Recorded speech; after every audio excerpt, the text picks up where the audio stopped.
Viral TikTok challenge দেখে পরীক্ষা করতে গিয়ে ভয়ঙ্কর দুর্ঘটনার শিকার হয়েছে যুক্তরাষ্ট্রের এক শিশু। দুর্ঘটনা এতই ভয়াবহ ছিল যে কোমায় চলে গেছে শিশুটি। এই দুর্ঘটনায় যুক্তরাষ্ট্রের মিজুরির বাসিন্দা 7 বছর বয়সী স্কারলেট ভয়ঙ্করভাবে দগ্ধ হয়েছে।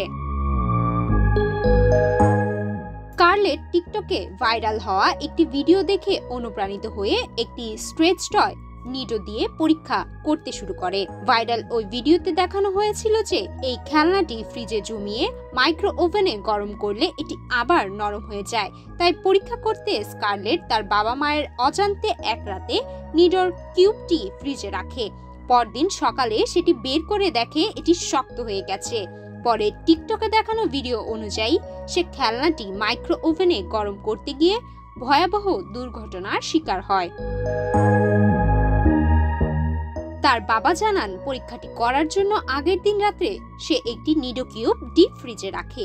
পরদিন সকালে সেটি বের করে আমাকে দেখায় যে অনেক শক্ত হয়ে গেছে। এরপর টিকটকে দেখা ভিডিওর মতো মাইক্রো ওভেনে গরম করতে দেয় ও পর্যবেক্ষণ করতে গিয়েছিল যে সেটি গরম হয়েছে কিনা। সবকিছু এত তাড়াতাড়ি ঘটেছে যে আমি হতবিম্ব হয়ে পড়েছি। রক্ত হিম করে দেওয়া এক চিৎকার শুনলাম। তাকিয়ে দেখি খেলনাটি বিস্ফোরিত হয়ে জেলির মতো বস্তু আমার মেয়ের বুকে, মুখে আর চিবুতে লেগে আছে। তিনি আরো বলেন, তৎক্ষণাৎ আমি চেষ্টা করি ওর শরীর থেকে গরম ওই জেলি সরানোর, কিন্তু ওই জেলি এতই চিটচিটে আর আঠালো ছিল যে সরানো যাচ্ছিল না, উল্টা আমার হাতের সঙ্গে লেগে যাচ্ছিল। যে পরীক্ষাটি আনন্দদায়ক হওয়ার কথা ছিল তা মুহূর্তেই রূপ নেয় বিভীষিকায়। এক মুহূর্ত দেরি না করে স্কারলেটকে হাসপাতালে নিয়ে যান তার বাবা মা। তার মুখ এত মারাত্মকভাবে দগ্ধ হয়েছে যে শ্বাসনালী ফুলে গিয়ে জটিল পরিস্থিতি তৈরি হতে পারত, কিন্তু সেই পরিস্থিতি এড়াতে ইচ্ছাকৃতভাবে তাকে কোমায় রেখেছে চিকিৎসকরা, যাকে বলা হয় মেডিকেল ইনডিউসড কোমা। এই ভয়াবহ অভিজ্ঞতার পর স্কারলেটের বাবা মা সবাইকে সতর্ক করেছেন এই খেলনা যাতে কেউ ঘরে না রাখে।